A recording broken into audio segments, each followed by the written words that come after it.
Hello and very welcome everyone to this particular session of the current affairs. Today we are going to learn the current affairs for 16th of October. So let's start our session and let's see that what are the things we need to discuss. So these are the topics like international news, some national news, state news, banking and finance, defense, science and technology, sports, important days we have, awards, appointments and summit. So and at last we will summarize. The images used in our slide deck are for educational purpose only. We respect the intellectual property rights of the original creators and owners of these images. If you are the owner of any of the images used in this deck and have any concerns or issues, please contact us at sati@iitk.ac.in and we shall remove the images. So the first news that we have today is that World Health Organization obtains 1 billion funding for the upcoming year. So recently, World Health Organization, as of you know, that it is a particular organization and part of United Nations, which particularly works in the field of health all over the world. So now they have secured $1 billion in pledges during the fundraising event in Berlin. Remember the event held in Berlin in Germany. So under this fundraising, all the member countries of the world, they are giving particular pledged money to this and they have secured the funding of $1 billion. The initiative aims to reform the WHO funding model. The funding will enhance organizations' ability to address global health emergencies. So the countries all over the world which are developing and developed countries, they particularly give money so that the particular type of thing can be improved. The event marks significant step in bolstering global health infrastructure. Okay, for another thing, Abu Dhabi crowned the world's richest city in the sovereign wealth fund. So I hope you remember that we discussed about the top bank in the world category, and in that category, the RBI was ranked 12th. Now, if we talk about the Abu Dhabi, and now if we talk about the richest city in that category, Abu Dhabi has been crowned as the world's richest city in sovereign wealth fund. Abu Dhabi has been recognized as the richest city globally in terms of sovereign wealth fund. The city boasts an impressive $1.7 trillion in capital. So remember that how much money they have made, 1.7 trillion in capital. This achievement highlights Abu Dhabi's financial prowess. The strategic investment have played key role in this recognition. So Abu Dhabi has been crowned as the world's richest city in sovereign wealth fund. EAM, that is the External Affairs Minister S. Jaishankar, launches e-migrate portal to ensure safe overseas travel. So recently, External Affairs Minister Dr. S. Jaishankar inaugurated revamped e-migrate v2.0 web portal and mobile application in Delhi. The initiative aims to enhance safe and legal migration for Indian citizens. So for this purpose, they have created a new web portal, e-migrate version 2.0.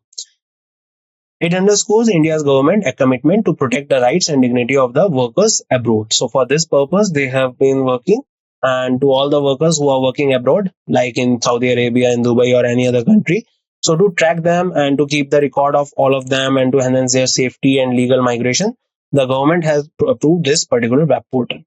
The portal aligns with 2030 substantial goal and reflects India's proactive approach to global migration dynamics. So this is one of the substantial goal out of 27 and India is working towards it itself. MOL and E Minister Dr. Mansukh Mandviya chairs 194th meeting of Employees State Insurance Corporation. So Union Minister Dr. Mansukh Mandviya chaired 194th meeting of Employees State Insurance Corporation at its headquarters, New Delhi. Meeting focused on improving medical care service, administration, financial matters, reviewing ongoing construction projects. So regarding all the type of infrastructure that is being developed, all the type of financial things are being developed in the field of medical are being reviewed. Key decisions were announced to strengthen ESIC's infrastructure and medical facilities, including establishment of 10 new medical colleges across various states. New medical colleges will be located in Andheri, Basaidarpur, Delhi, and these are the particular locations at which new medical colleges will be opened. So remember, 194th meeting of Employees State Insurance Corporation is being held by the Health and Family Welfare Ministry and Minister Mansukh Mandviya. 129 wetland to be revived in Asia to alleviate food risk. So the Assam government has launched a project to revitalize 129 wetlands. So Assam government is working towards the reviving of the wetlands, and the project cover area of 3,800 hectares.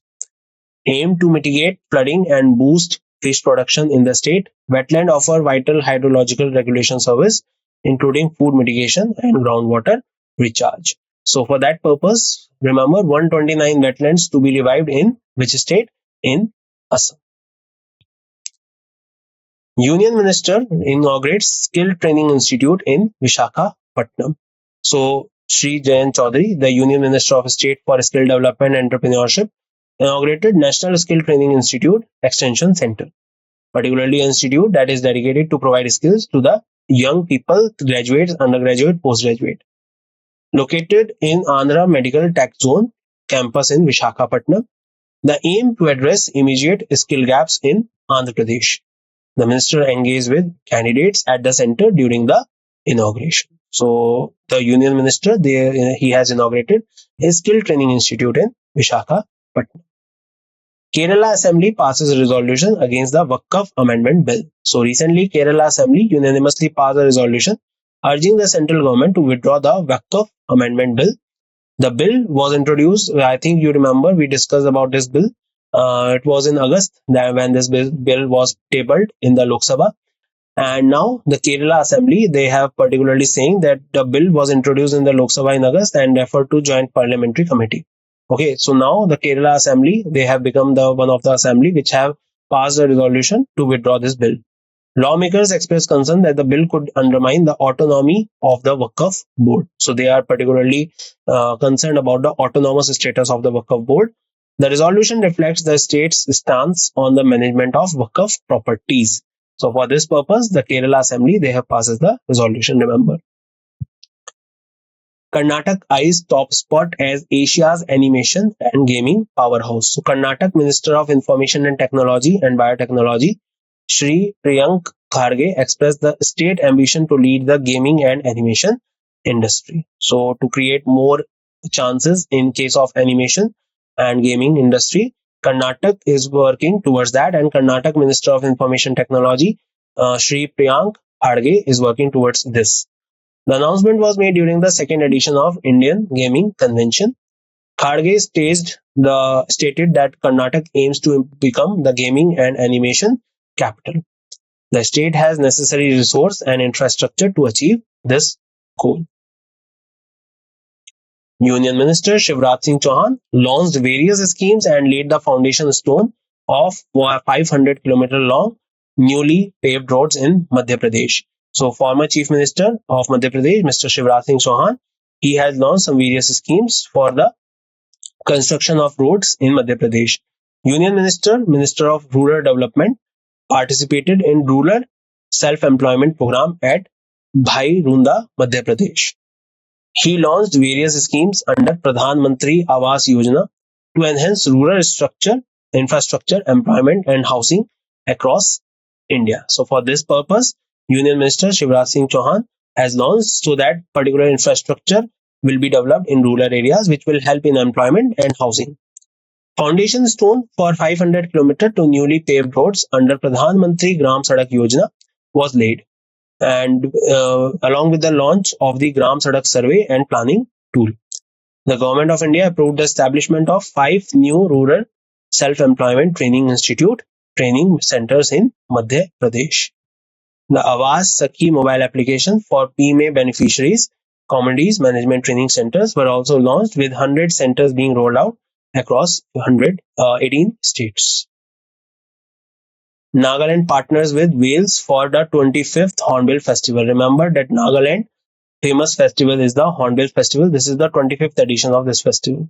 So Nagaland has signed Wales as one of the country partners for the 25th Hornbill Festival. Wales, I hope you know, England and Wales, you must have heard this word so much, that Wales is the particular part of the Kingdom of Great Britain, and now Nagaland is working with Wales to promote or to particularly celebrate this festival. Nagaland Chief Minister Neiphiu Ryu signed agreement with Welsh government, the British Council and Welsh Arts International representatives in Cardiff, Wales. So he was on visit in Cardiff, Wales, where he particularly set this agreement. This partnership marks the grand conclusion of the year-long Wales in India 2024 celebration. The partnership aims to strengthen bilateral ties, enhance people-to-people connect, and open opportunities for the youth. So this particular type of collaboration will also help the people to connect with these type of countries and to know about the opportunities that they have. Hornbill Festival, celebrate from 1st to 10th of December, is known as the Festival of Festivals and celebrate Naga heritage and culture. Bihar gets green light for the second tiger reserve. Now, as we know that Valmiki Tiger Reserve is in Bihar. Now, Bihar is going to have its second tiger reserve, that is Kaimur. So, central government has approved the establishment of Bihar's second tiger reserve in Kaimur district. National Tiger Conservation Authority, which was established in 2005, and a technical committee granted their approval during its 12th meeting. The plan includes converting Kaimur Wildlife Sanctuary into a tiger reserve, potential relocation of some tigers from the Valmiki Tiger Reserve. Kaimur Tiger Reserve will include buffer zone surrounding Shergarh Fort and its 58 nearby villages. Kaimur Wildlife Sanctuary, established in 1979, cover about 1134 square kilometer areas and is the largest wildlife sanctuary in Bihar. Chhattisgarh government renames two urban schemes after Deen Dayal Upadhyay. So recently what has happened that Chhattisgarh government has renamed two urban administration schemes after the Pandit Deen Dayal Upadhyay. Rajiv Gandhi Swawalamban Yojana is now the Pandit Deen Dayal Upadhyay Swawalamban Yojana. Okay, so in Chhattisgarh there was a scheme that was Rajiv Gandhi Swawalamban Yojana, that was the urban schemes, that was for urban schemes, is now been known as the Pandit Deen Dayal Upadhyay Swawalamban Yojana. Rajiv Gandhi Ajivika Kendra Yojana has been renamed as the Pandit Deen Dayal Upadhyay Ajivika Kendra Yojana. Urban Administration Department of Chhattisgarh passed the order on 18 September 2024. The scheme are managed by Chhattisgarh Urban Infrastructure Development Fund. So particularly two schemes have been renamed in Chhattisgarh. And if you remember, during the time of September, some schemes were also name changed in Andhra Pradesh as well, named after the former Chief Minister of Andhra Pradesh, now named after some of the famous personalities in Andhra Pradesh. World Bank approves 15,000 crore loans for Amravati development. Amravati is the capital of Andhra Pradesh. So World Bank, in collaboration with ADB, Asian Development Bank, approved a principal loan of 15,000 crore to Andhra Pradesh for developing Amravati. Total project cost around 49,000 crore, with rupees 15,000 being soft loan from World Bank. Soft loan means very less interest will be there on this loan. Loan feature 15-year moratorium on repayment, shared by the central state government on a 90 to 10 ratio. That means 90% will be done by central government and 10% by the state government. Andhra Pradesh Capital Region Development Authority will receive initial tranche of rupees 3,750 crore in November 2024. The funds will be used for infrastructure development, including residential, commercial layouts, and construction of key government buildings. So some of the infrastructure like including residentials, commercials, layouts in the city, and also construction of the key government buildings. For this purpose, this particular loan will be used. Foundation stone laid by Naval Communication Station in Telangana. So basically the Defense Minister Rajnath Singh, he laid the foundation stone for the very low frequency station of the Indian Navy. So a new type of particular low frequency station is being stationed in Telangana. At which place? At Vikarabad. So it is located in Dama Gundam Reserve Forest, Vikarabad. Facility covers 2,900 acres and cost up to rupees 3,200 crore. Aim to enhance Navy's communication capabilities for secure long distance transmission. So for this purpose, the new particular station of the Naval Communication Station will be launched in Telangana. Saluting Vellore, a month-long tribute to 1962 Vellore heroes. So Indian Army will embark on the month-long series of the commemorative events from 17th October to 14th November. The event honors the brave soldiers who fought in the Battle of the Vellore during the 1962 Sino-Indo War. This year marks the 62nd Welong Day. The event aims to engage local communities and reinforce the bond between the army and the people of Arunachal Pradesh. So for this purpose, the 62 Welong Day has been commemorated. To which particular war it is related to? It is related to 1962 Indo-Sino War. US sends third missile defense system to Israel. So United States has announced it will send the advanced third missile defense system. This particular defense system you can see in this picture. It will destroy the missiles in the air only. This is a part of a broader strategy to bolster Israel's defense capabilities. Deployment aims to deter aggression from Iran and other regional adversaries. It underscores the US ironclad commitment to Israel defense. So recently we have seen that Iran has particularly uh, destroyed a lot of areas in Israel by issuing or by particularly sending some ballistic missiles. Now US in support of Israel, they are particularly deploying the new THAAD defense missile system. Two women Navy officers are set to sail around the world for 8 months. So Lieutenant Commander Dylan K and Lieutenant Commander Rupa A, Indian Navy, embarked on a voyage to circumnavigate the globe in a sailboat named Navika Sagar Parikrama. It was started in 2017 and now it is an annual thing. So two officers are going to do this. Expedition was flagged off at the ocean sailing node INS Mandovi near Panji, Goa by Navy Chief Admiral Dinesh Tripathi. The voyage will cover around 23,000 nautical miles over 240 days, crossing 4 continents, 3 oceans and 3 challenging capes. This is the second edition of the Navika Sagar Parikrama, with the first conducted in 2017. So remember all of this. This is very important. GRSE delivered INS Nirdeshak second to 4 survey vessels to the Indian Navy. So I hope you remember last year we got the largest survey vessel, that was INS Sandhyak. Now another survey vessel, that is INS Nirdeshak, has been launched by the GRSE, the same company which launched the INS Sandhyak. So Garden Ridge Shipbuilders and Engineers Limited delivered INS Sandhyak, second of 4 survey vessel ships to the Indian Navy. The ships are designed and built according to the classification rules of the Indian Register of Shipping by GRSE Kolkata. INS Nirdeshak has an overall length of 110 meters with a displacement of about 3,400 tons. The ship is equipped with state-of-the-art hydrographic equipment and is powered by 2 marine diesel engines.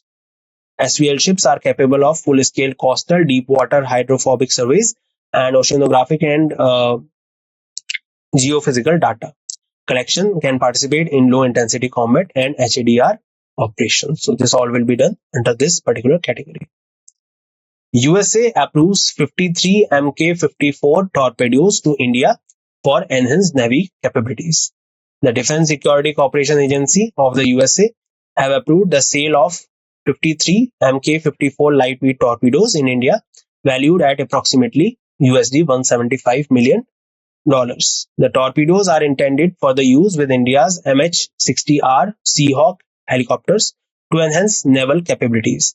The sale aligns with the UN's foreign policy goals to strengthen the strategic partnership with India in Indo-Pacific and South Asia. So remember that USA is particularly giving 53 Mk-54 torpedo. Torpedoes are those type of missiles which can be launched by submarines underwater to destroy ships or particularly vessels or some particular type of freights. The sale will involve the temporary assignment of up to 12 US personnels, 1 contractor to India annually for training and technical support. So some particular people will also be given so that they can give training and particularly give proper technical support to India. BEML secures contract for India's first indigenous bullet trains. So the state-owned BEML, they have been awarded the contract of rupees 866 crore by Integral Coach Factory to build the India's first indigenous bullet train. The project involves designing, manufacturing, commissioning India's first indigenous built bullet train. So this is the first indigenous built bullet train. We are not talking about the bullet train that is being built for Ahmedabad to Mumbai. but we are talking about some new project which is given to BEML. The train will feature two high-speed train sets, each comprising 8 cars. They will have a test speed of 280 km per hour, operational speed of 250 km per hour. So remember, the particular program is given to BEML Bengaluru facility with rollout expected by late 2026. So this particular program has been given to BEML with a particular budget of 866 crore. AI Center of Excellence to boost research, innovation and economy. Union Education Minister Dharmendra Pradhan announced the establishment of 3 artificial intelligence centers of excellence. The center will focus on health, agriculture, sustainable cities. So remember, AI Center of Excellence has been given for the economy, for the boost research, innovation and economy.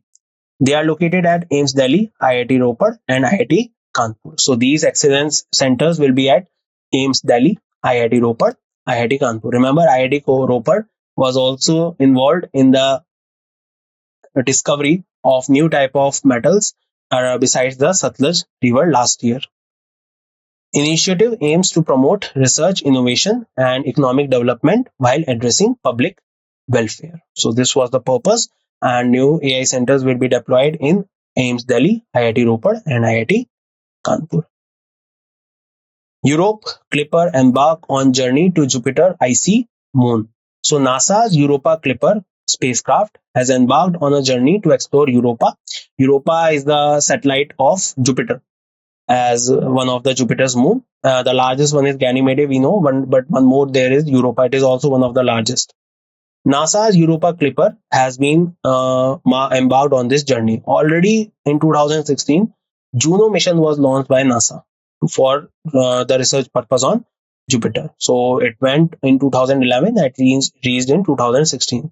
Now this particular program will be launched. The mission launched on October 14, 2024 aboard a SpaceX Falcon Heavy rocket. Europa is believed to harbor a vast subsurface ocean beneath its icy shell. The mission aims to determine whether this distant ocean world could support life. So that's all about this one. So Europa Clipper embark on journey to Jupiter's icy moon. DAE inaugurates MACE Observatory, Asia's largest and world's highest imaging telescope in Ladakh. Dr. Ajit Mohanty, Secretary of the Department of Atomic Energy, inaugurated a major atmospheric Cherenkov experiment. Remember the full form, Major Atmospheric Cherenkov Experiment at Hande, Ladakh. So this is MACE Observatory. This is talking about the atmospheric phenomena and experiments which need to be observed. This is the largest Cherenkov telescope in Asia and highest in the world. Remember, it is the largest in Asia, not in the world, but highest in the world at a height of 4,300 meters. The project aims to foster international collaboration and strengthen India's role in global space research. The DAE 75th anniversary celebration, featuring a pictorial compilation and a film showcasing telescope milestone. Key dignitaries present: India AR Sool, Additional Secretary of DAE; Anupurni Subramaniam, Director of the Indian Institute of Astrophysics. Just remember two things: that one, it is being deployed by Department of Atomic Energy, and the other thing, that what is the purpose. So purpose is to, for the research purpose of space, it will be the highest in the world and largest in Asia. ITTF Asian Table Tennis Championship 2024 held in Kazakhstan. Remember, the Asian Table Tennis Championship held in Kazakhstan, the largest landlocked country. India finished 7th with 3 bronze. So Indian table tennis contingent won 3 bronze medals and finished 7th in the medal tally.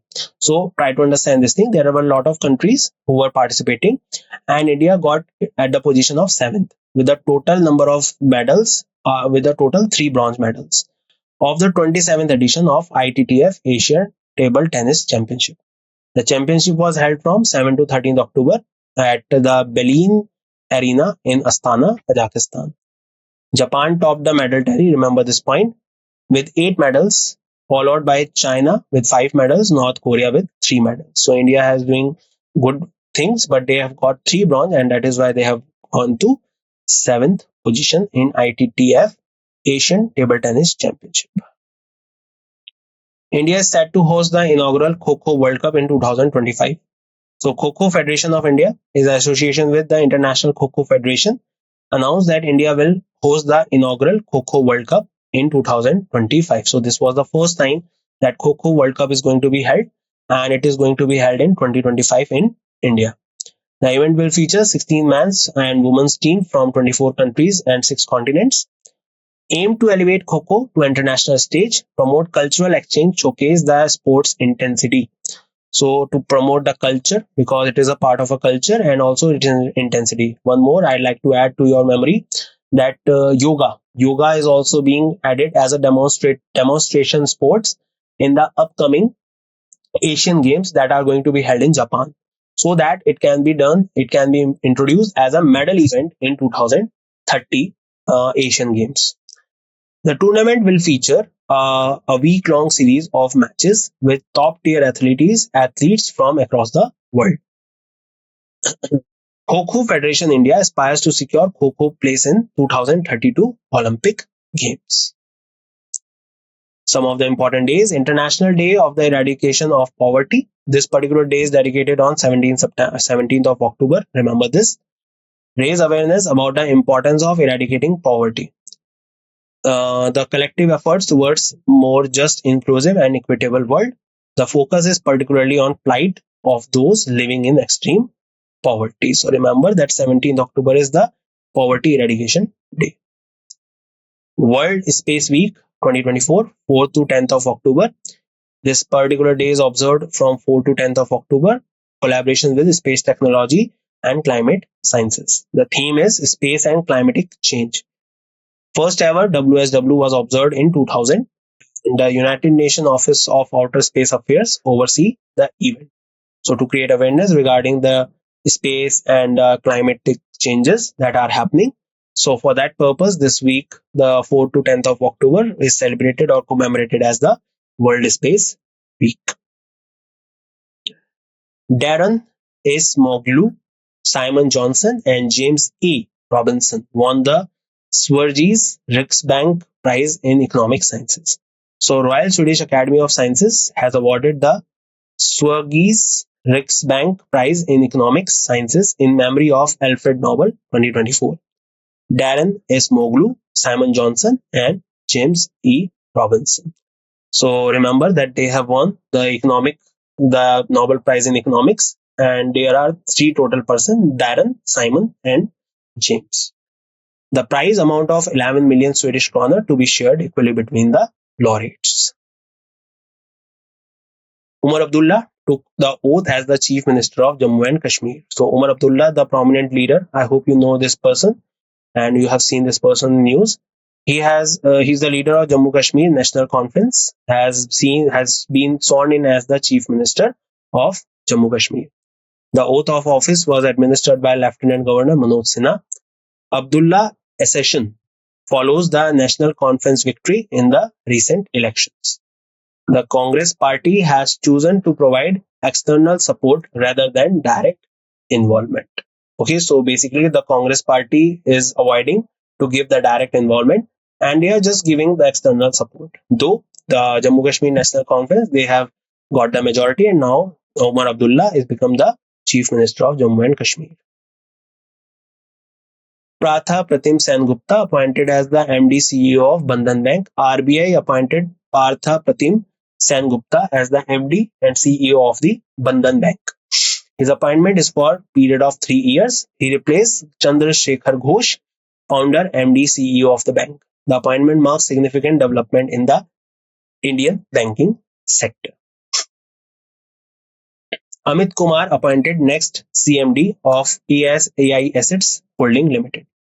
Amit Kumar has been elected as by the Public Enterprise Selection Board for the role of CMD of AI Asset Holding Limited. Kumar is currently serving Executive Director of AI Asset Manager at ONGC. He is the manager of assets in ONGC, Oil Natural Gas Corporation. His appointment awaits necessary clearance and approval from the ACC, that is the Committee of the Cabinet. This selection highlights ongoing efforts to fill key leadership positions within PSUs. So remember, Amit Kumar appointed as the next CMD. Azima take charge as Maldives ambassador to India. Senior diplomat Eshat Azima is set to take the charge of the Maldives ambassador to India. She replaces Ibrahim Sahib. This move follows Maldivian President Mohammad Muizzu's first official visit to India. It signals island's nation intent to restore and strengthen ties with one of its closest bilateral partners. In January, we were seeing that a lot of turmoil was going on, a lot of confusion was going on between India and Maldives, but now the things are under control and not going better. So for that, seeing that, senior diplomat Aisat Hazima is being appointed. This we have discussed already that Partha Pratim has been appointed as the MD CEO of Bandhan Bank. PM Modi launched ITU Telecom Conference and India Mobile Congress. Prime Minister Narendra Modi inaugurated first ever telecom standard conference organized by International Telecommunication Union in India. The event also marked the 8th edition of the Indian Mobile Congress in New Delhi. This is the first time the World Telecommunication Standardized Assembly is being hosted in the Asia Pacific region. So remember that this is the 8th edition of the Indian Mobile Congress, and it is talking about the telecommunication, it is talking about the mobile services that are providing all over the world. The event highlights India's growing role in global telecom landscape. SCO Summit 2024. Islamabad is set to host Shanghai Cooperation Organization Summit, Islamabad, capital of Pakistan. Summit will see participation from various regional leaders, including India's External Affairs Minister S. Jaishankar. This marks the first high-level visit by an Indian official to Pakistan in nearly 9 years. Last time in 2015, Prime Minister Narendra Modi was the last who visited Pakistan, and in 9 years, India became the first one. I tell you, last year, the Bhutto family, the Bhutto also visited India for the G20 summit. The event presents an opportunity for Pakistan to showcase its diplomatic capabilities, strengthen ties with participating nations. So remember that SCO summit is being held in Islamabad, and S. Jaishankar, after 9 years, India's first time India visited, some official from India visited Pakistan. Let's summarize that what we have learned. So World Health Organization obtained a loan of funding of $1 billion as a pledge. Abu Dhabi crowned world's richest city in sovereign wealth fund. External Affairs Minister Jaishankar launched e-migrate portal to ensure safe overseas travel. MOLE's Minister Dr. Mansukh Mandavia chairs the 194th meeting of the Global State Insurance Corporation. 129 wetland to be revived in Assam. Union Minister inaugurate Skill Training Institute in Visakhapatnam. Kerala Assembly passed a resolution to avoid or to said the Lok Sabha that the Waqf Amendment Bill should be taken back. Karnataka eyes top spot as Asia's animation and gaming powerhouse. Union Minister Shivraj Singh Chauhan launched various schemes, foundation and laid the foundation stone of 500-kilometer long nearly paved roads. Nagaland partnered with Wales for the 25th Hornbill Festival. Bihar gets green light for the second tiger reserve in Kaimur. Chhattisgarh government renews two urban schemes after Deen Dayal Upadhyay. World Bank approves 15,000 crore loan for Amravati development, capital of Andhra Pradesh. Foundation stone laid for Naval Communication Station in Telangana. Saluting Vellore, a month-long tribute to 1962 Vellore heroes. US sent third missile defense system to Israel. 2 women Navy officers set to sail around the world under the Navik Parikrama. Garden Ridge Shipbuilders Engineers delivered INS Nirdeshak as the second of the 4 survey vessels after INS Sandhya. USA approves 53 Mk-54 torpedoes to India with personal trainers also. BEML secures contract for India's first indigenous bullet train. AI Center of Excellence to boost research, innovation and economy to be held at IIT Ropar, AIMS and IIT Delhi. Europa Clipper embarks on journey to Jupiter's icy moon, Europa. DAE inaugurates Mace Observatory for the observation of space and climate. Sports news: ITTF Asian Table Tennis Championship held in Kazakhstan. India got 7th position with 3 bronze. India is set to host inaugural Kho-Kho World Cup in 2025. International Day for Eradication of Poverty 2024. World Space Week 2024, 4th to 10th of October. Darren S. Mogul, Simon Johnson, James A. Robinson won the Nobel Prize for Economics. Umar Abdullah took as the oath of the Chief Minister of Jammu Kashmir. Partha Pratim Sengupta appointed as MD and CEO of Bandhan Bank. Amit Kumar appointed as the next CMD and AI Asset Holding Limited. Azim took charge as the Maldives ambassador to India. RBI approved the appointment of Partha Pratim Sengupta of the Bandhan Bank. PM Modi launched ITU Telecom Conference and Indian Mobile Congress in India. S. Jaishankar visited Islamabad for the SCO meeting. First time in 9 years that a minister from India visited Pakistan. That's it in this session. I hope you all enjoyed the session and you got to know very important things. We'll meet in your next session. Until then, bye bye. Take care, everyone, and see you soon.